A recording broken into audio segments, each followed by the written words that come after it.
আমি আসলে বুঝতেই পারিনি যে জীবনের কোনো একটা পর্যায়ে যাওয়ার পর আমার জীবনটা মুরগির উপর এত বেশি ডিপেন্ডেন্ট হয়ে যাবে। মানে আমি এতটা মুরগির উপর ডিপেন্ড করব, আমি কখনো বুঝতে পারিনি আমি এটা আসলে।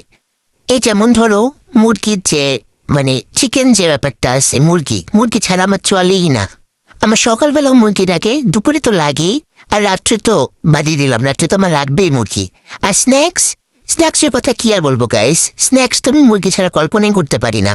চিকেন 65 বলো, চিকেন ললিপপ বলো, ফ্রাইড চিকেন বলো, ও মাই গড কি নাই চিকেনের।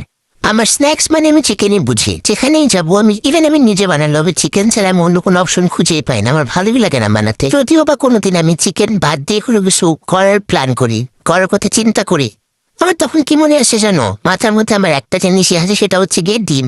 সেটাও তো ওই মুরগির ডিম। হয় আমার জীবনে মুরগি থাকবে, না হয় মুরগির ডিম থাকবে, এই দুইটার বাইরে আমি যে যাওয়ার পথে আমি কল্পনাই করতে পারি না। আমি কি যাবো, আমার হয় মুরগি লাগবে, না হয় মুরগির ডিম লাগবে। এই যেমন ধরো আজকে সকালে আমি কি খাইছি জানো, ব্রেকফাস্ট করছি, টোস্ট আর মুরগির ডিম সেখানে ছিল। হ্যাঁ মুরগির ডিমই ছিল, আমি মুরগির ডিম সেটাকে পোস্ট করছি। পোস্ট, এগ পোস্ট, পোচ যেটাকে বলো তোমরা, যেটাই হোক।